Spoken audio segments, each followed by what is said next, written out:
Tudo bem, pessoal? Somos o AI First Cast, o primeiro podcast de discussão de aplicação, adoção de inteligência artificial no mundo dos negócios. Eu sou Frederico Pericini, sócio fundador da agência F2F e Gaspers.ai. Estou aqui com o Felipe Xavier, co-host e parceiro dessa aventura. E aí, Filipão, tá animado para hoje? Demais, Fred. É isso aí. Mais um papo descontraído, buscando ideias efervescentes para fazer você e muitas outras pessoas pensar AI first. Hoje temos aqui a Luane Esteves e ela vai falar dela e contar pra gente o que ela tá aprontando. Oi, gente. Tudo bom? Eu me chamo Luana, sou gerente de marketing digital e branding da Alaris. Estou super feliz de estar aqui com vocês. Obrigada pelo convite. Bater esse papo que tenho certeza que vai ser super produtivo, vai agregar muito tanto pra gente quanto para quem está assistindo. Boa. Também conta pra gente o que faz a Alaris, para também a gente começar balizando o papo. A Alaris é uma empresa de telecomunicações, onde o principal produto é a internet banda larga fixa. A gente está presente hoje em 7 estados, em quase 200 cidades. São praticamente 800 mil clientes atendidos, sudeste, nordeste do Brasil.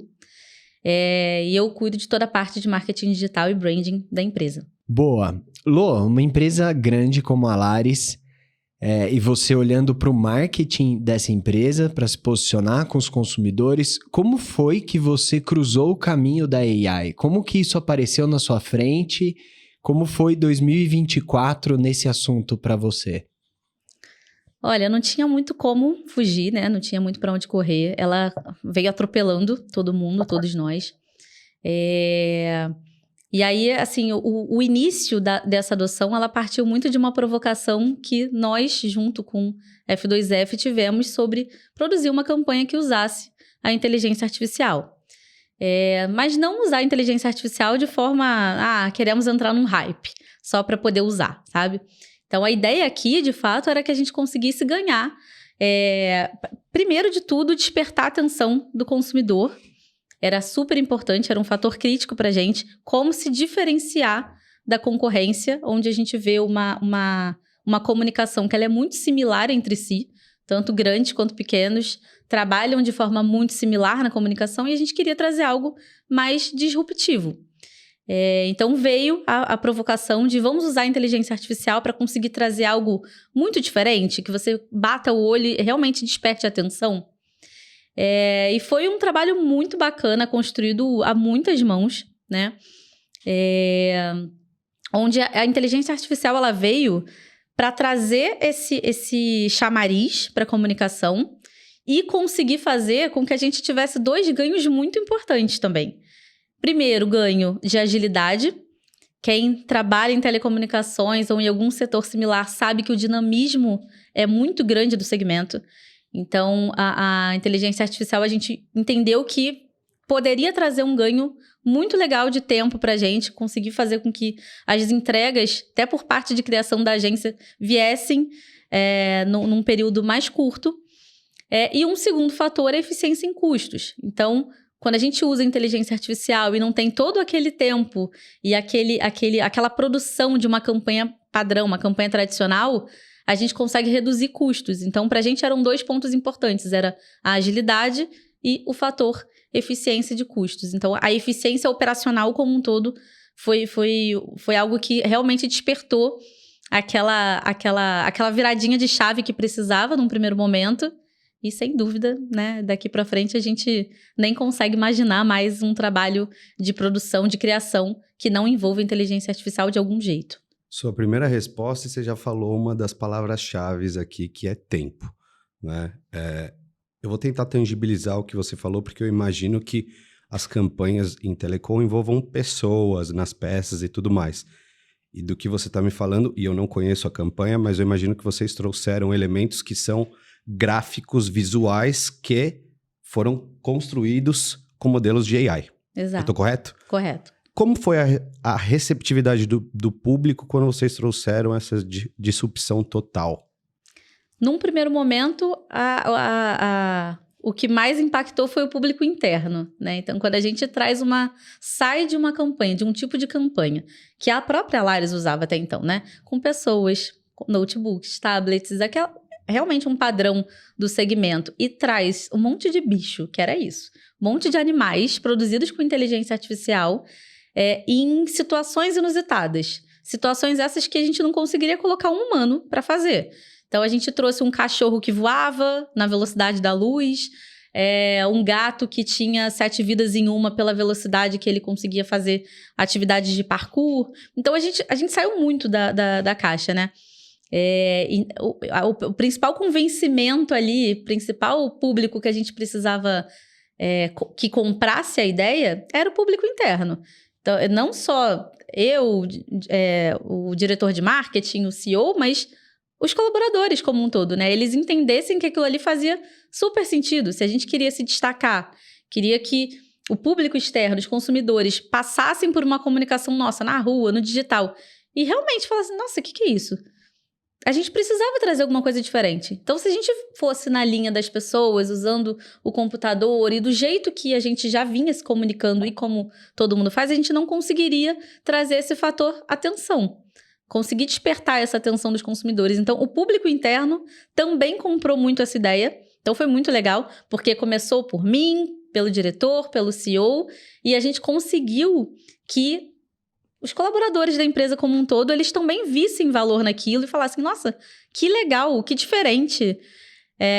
Claro que ainda sem saber muito aonde aquilo ia chegar, né? Os resultados que aquilo poderia trazer, mas foi super legal como foi a receptividade da empresa como um todo quando viu uma campanha nova, como foi a que a gente produziu. Case só é case quando mexe o ponteiro. Sim. Mexeu o ponteiro? Mexeu o ponteiro. A gente viu aí...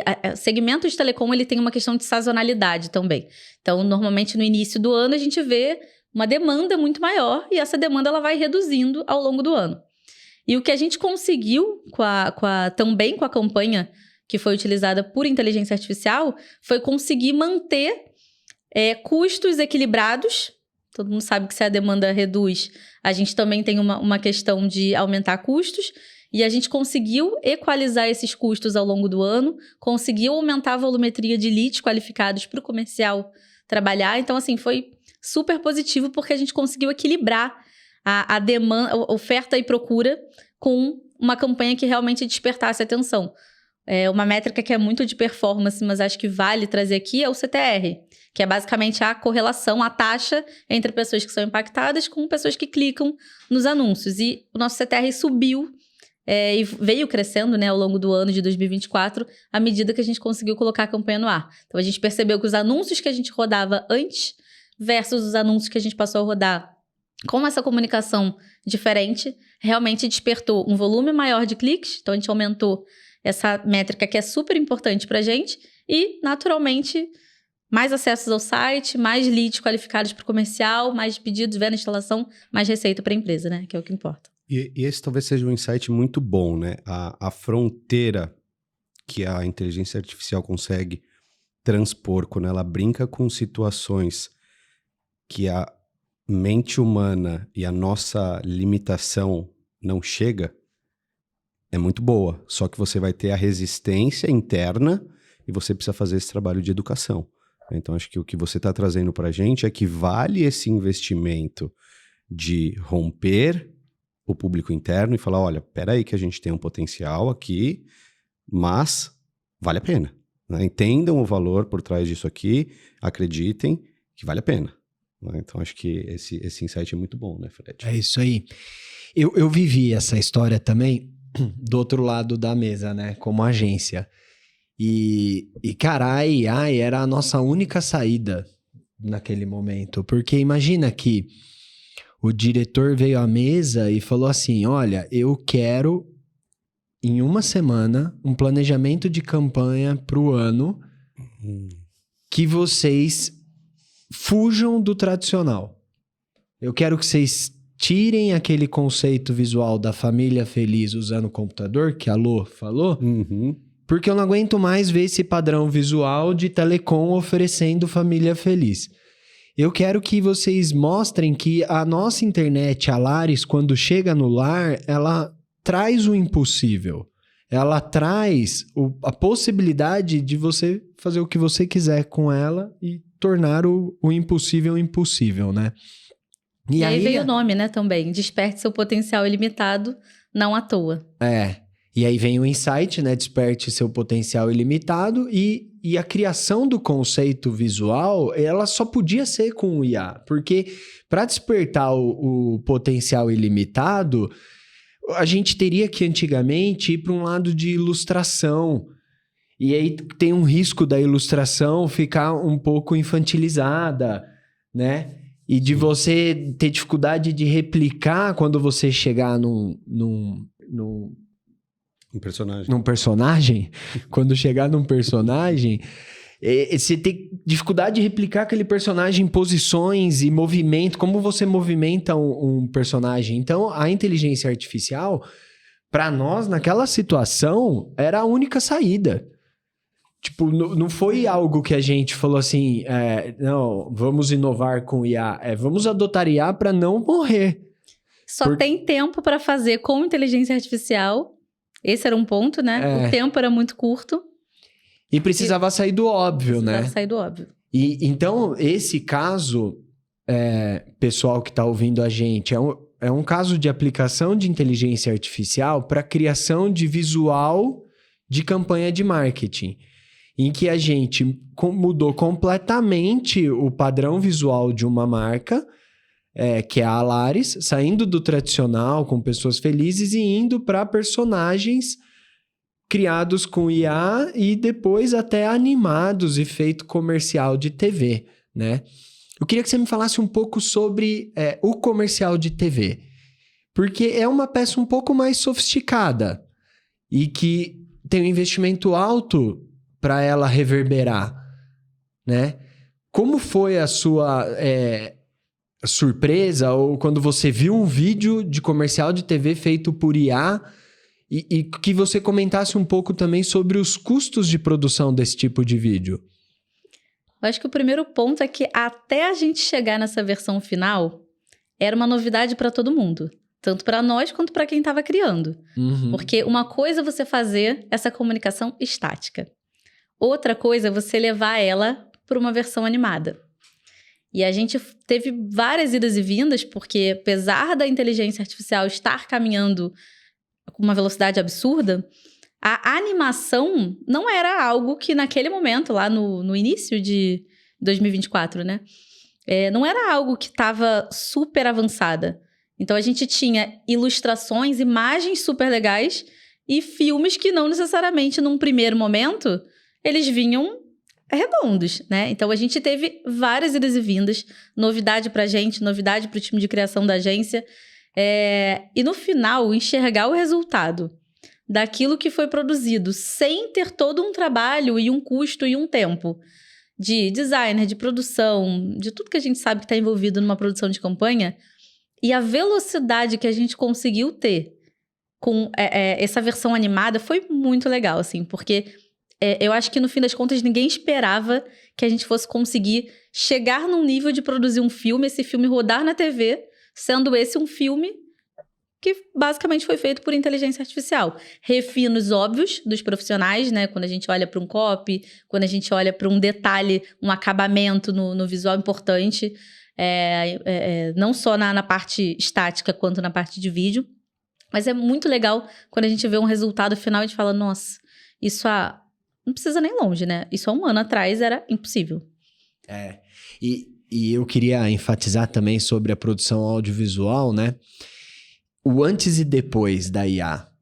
O antes é casting, direito de imagem, essa burocracia e custo versus hoje que você não tem direito de imagem, o que você produzia, as pessoas que você produzia ali com IA não tem, né, esse tipo de custo, não tem casting.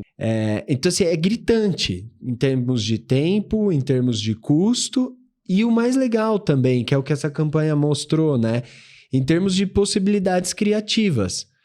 É uma campanha que gerou resultado de negócios, e olhando para trás, era meio claro, assim, que ela poderia mesmo gerar. Porque, imagina, um ônibus adesivado numa cidade do interior ou numa cidade que não é capital, com uma família feliz oferecendo um plano, nosso cérebro já não enxerga mais, né? Virou paisagem já, né?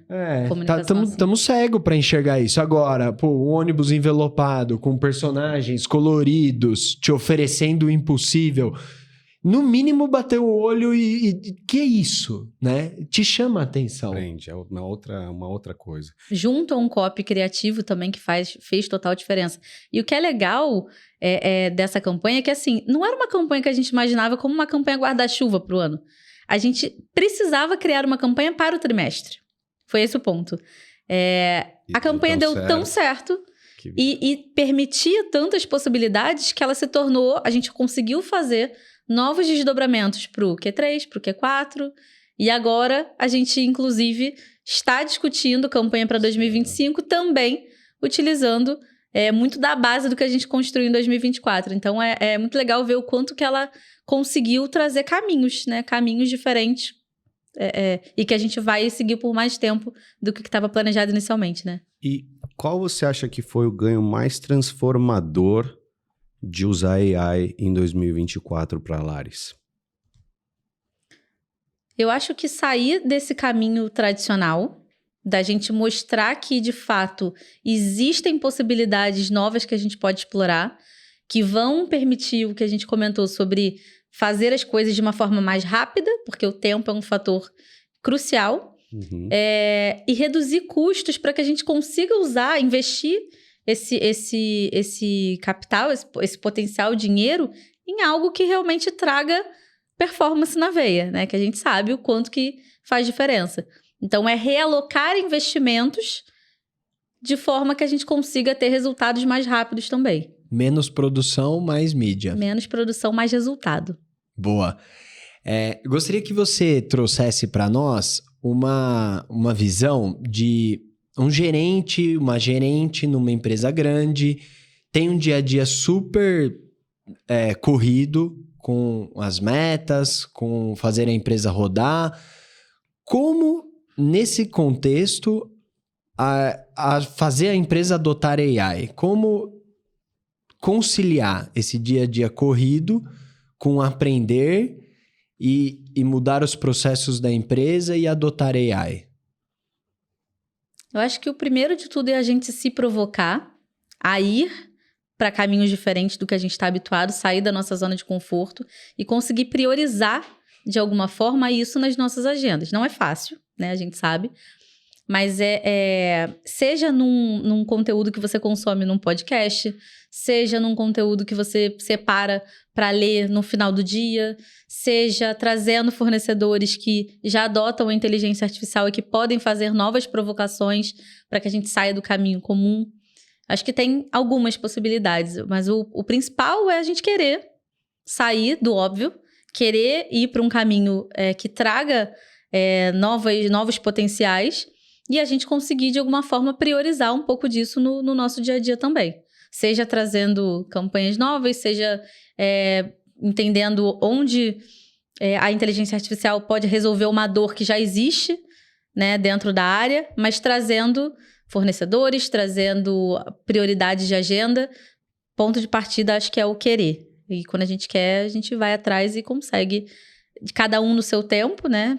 Cada um no seu tempo, cada um no seu... trazendo para a sua realidade, mas de algum jeito adotando. Que eu acho que é começar fazendo e a gente vai aperfeiçoando isso ao longo do tempo.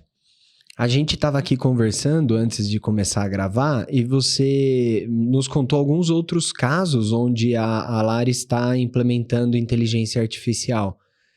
Queria que você trouxesse aqui para a gente, explicasse, além do marketing, além da parte criativa, onde mais a Lari está explorando AI?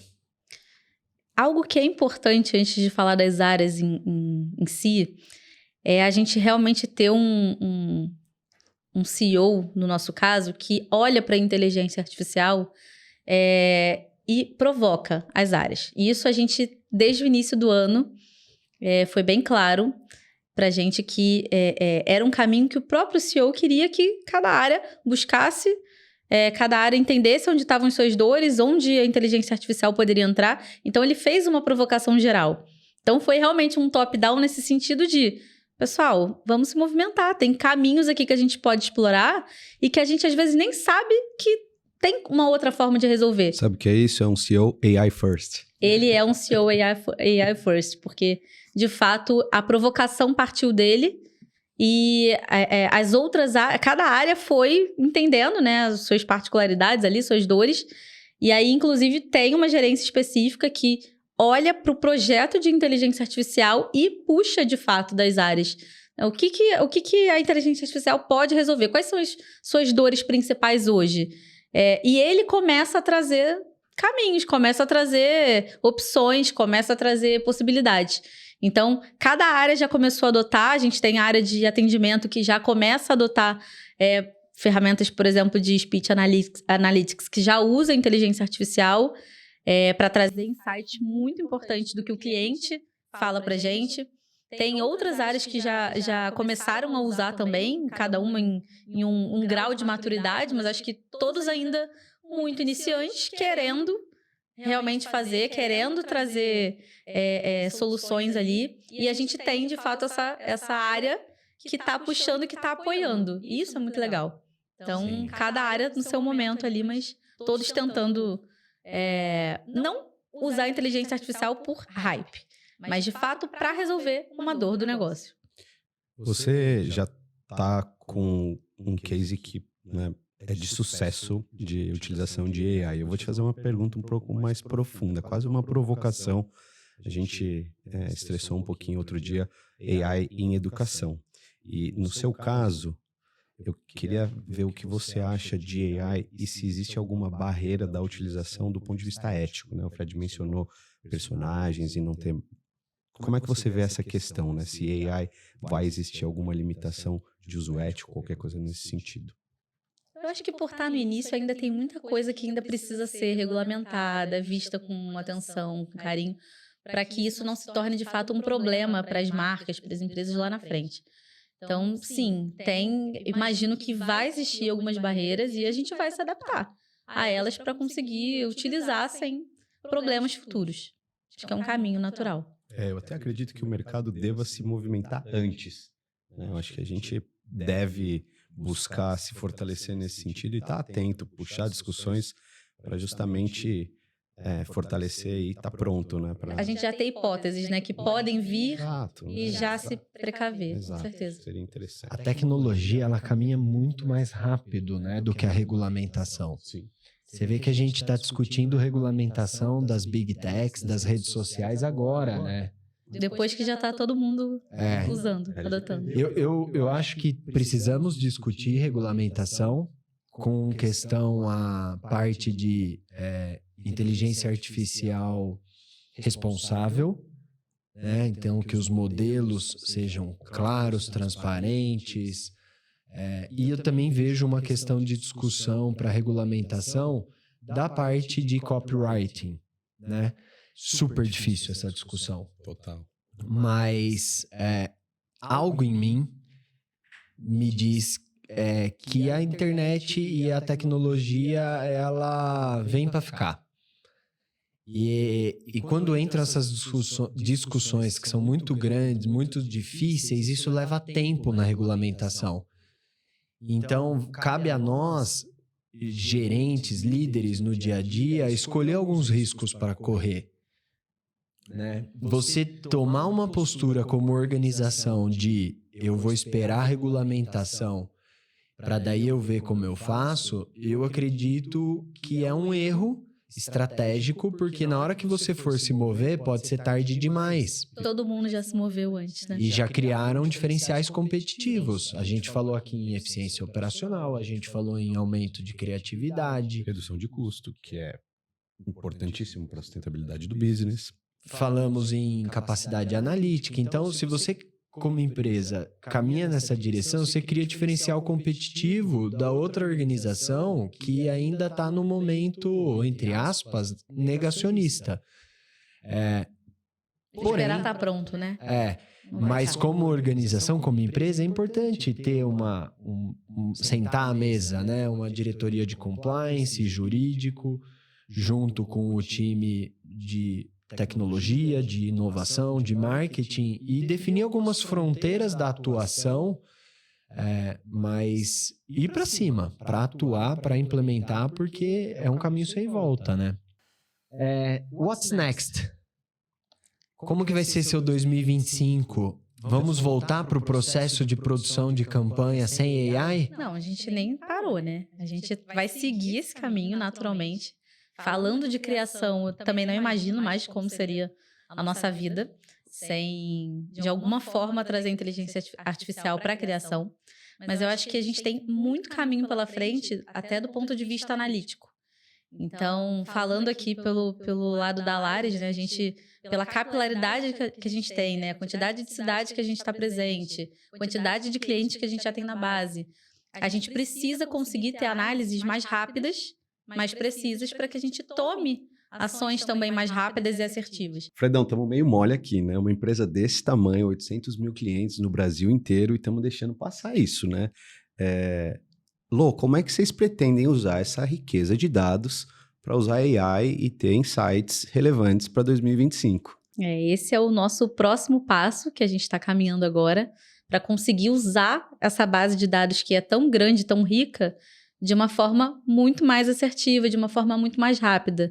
Então, fazendo com que a inteligência artificial traga para a gente os insights muito mais rápido do que se a gente estivesse fazendo uma análise profunda, cidade a cidade ali, num contexto de quase 200 cidades. Então, é conseguir plugar essas informações, essa base de dados que já existe e transformar isso em informação, que é o importante.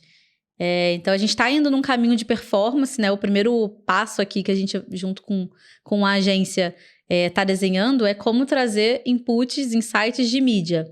Então, plugar todas as nossas bases de dados, todas as plataformas que a gente hoje usa, cruzar isso com um funil de vendas, né? Desde a geração do lead até a instalação, e como que isso conversa. Então, que, de fato, de forma rápida, para cada cidade, quais são as mídias que estão contribuindo mais no topo, no meio, no fundo de funil, onde faz mais sentido investir, onde faz sentido tirar, tá tendo mais quebra aqui, então vamos direcionar mais para cá.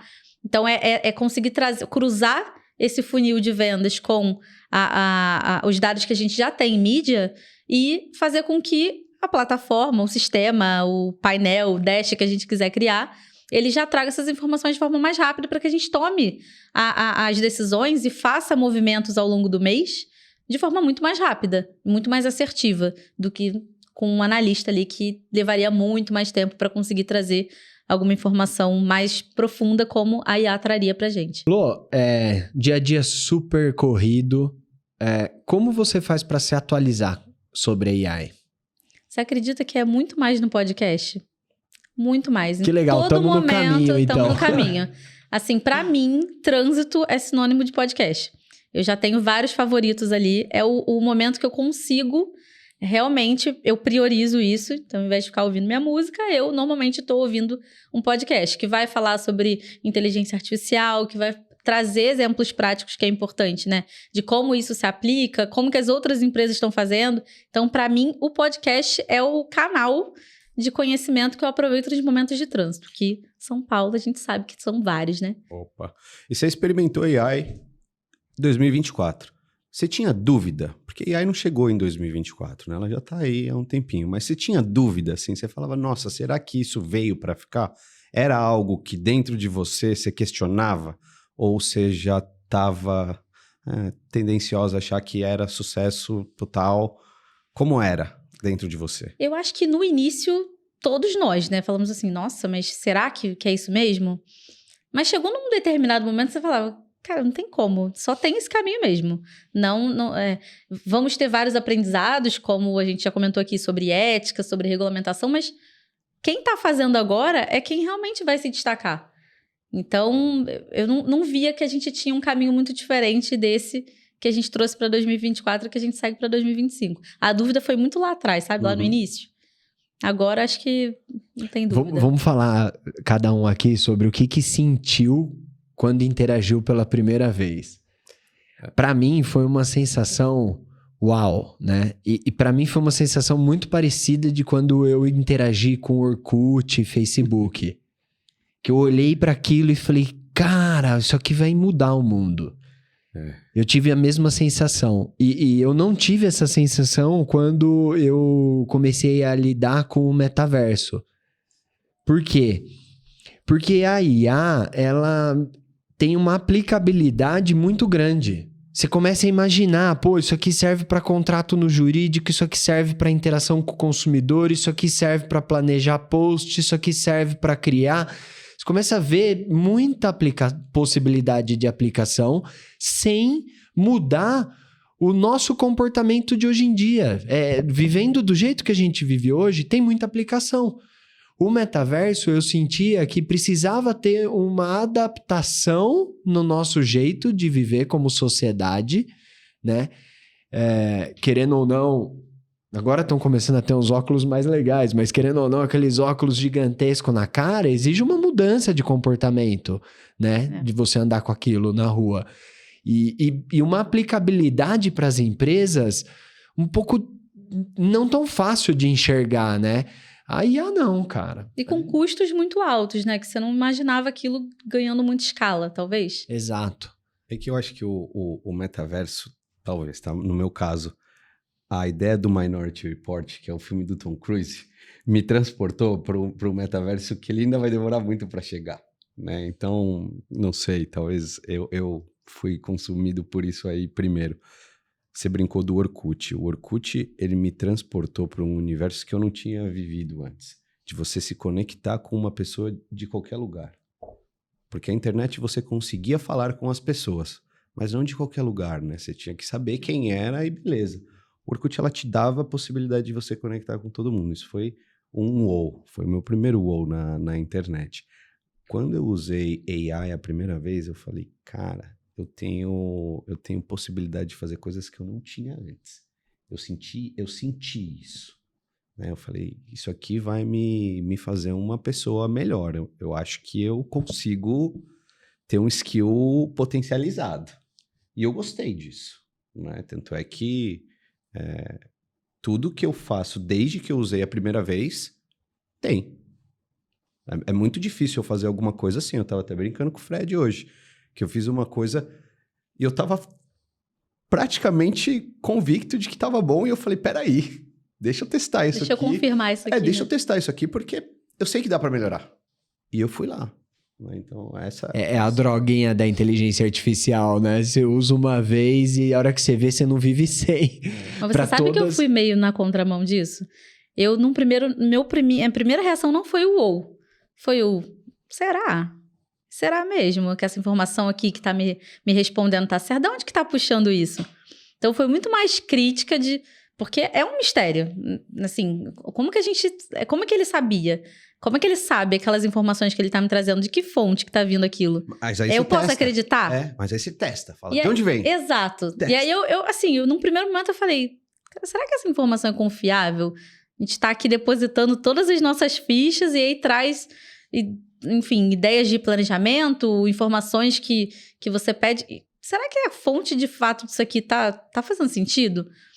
E aí é isso. E aí quando você começa a usar, e aí você testa, eu pelo menos eu fazia isso, né? Eu testava, e aí me trazia uma informação, eu testava em outras soluções, né?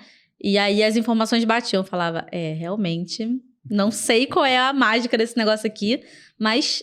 Tá funcionando. Tá funcionando, e assim... Eu tenho um caso engraçado que rolou lá na empresa. Tô eu e o Felipe, né, olhando pro brinquedinho chamado ChatGPT e interagindo com ele e discutindo nossas percepções. E o Felipe é um cara bem incrédulo e ele falou assim, cara, eu vou pegar, eu vou fazer ele errar. E aí ele pegou e perguntou pro ChatGPT, qual é o mamífero que põe o maior ovo? E a partir ele errou a resposta, falou que era avestruz. E aí a gente começou a brigar com o ChatGPT do tipo, cara, mas avestruz não é mamífero? E como assim? E foi muito interessante, porque a gente depois aprofundou para entender o o algoritmo e o que está por trás daquela resposta, que é um cálculo matemático de qual é a melhor próxima palavra. E que ele está se baseando em tudo que ele leu na internet e fazendo um cálculo de probabilidade da melhor próxima palavra. Então, ele tem, sim, um potencial de alucinação, e isso não é demérito, é uma característica. Que Inicial ainda, né? Inicial, que vem mudando e melhorando. Ele vai ser menos assertivo quando você quer alguma coisa factual. Né? Quando você quer você pede algo mais para ele gerar, aí ele tem uma assertividade muito grande, né? E eu acho que agora deu um salto com os agentes, porque o agente é uma possibilidade de você treinar o modelo com dados específicos, com contextos específicos, então o nível do output fica muito mais elevado. Com muito mais informação, mais fácil também dele trazer algo mais factível ali, né? Mais correto. É isso. Queria aproveitar, agradecer o seu tempo. Foi um bate-papo super descontraído. Muito bom. Que passou super rápido. E para finalizar, deixa uma dica para os nossos ouvintes. Como acelerar essa adoção de inteligência artificial na empresa onde eles trabalham? Bom, primeiro de tudo, obrigada, Fred, Felipe, pelo convite. Foi super legal, passou muito rápido. Acho que o primeiro de tudo é a gente se provocar, se autoprovocar, para sair do comum, sair do básico, testar, mergulhar.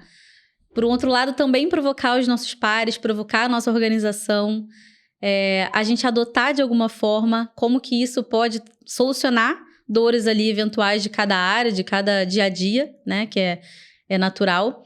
E do nosso lado, acho que é super importante a gente também priorizar essa agenda no nosso dia a dia, seja da forma que for, né? Seja trazendo fornecedores que já adotem a inteligência artificial e que podem, de certa forma, contribuir e agregar no conhecimento que a gente já tem. A gente também buscar conhecimento, seja por podcasts como esse, seja livros, artigos, enfim, tudo que está disponível e a gente conseguir realmente priorizar um tempo de qualidade para estudar e isso conseguir agregar no nosso dia a dia, nas nossas dores e no que é preciso para conseguir ganhar escala e trazer resultado para as empresas. Acho que é por aí. Muito obrigado, foi bom demais ter você conosco. Esperamos que todos vocês que estão com a gente tenham bons insights para o próximo ou, quem sabe, para o primeiro projeto que use AI First. Obrigado.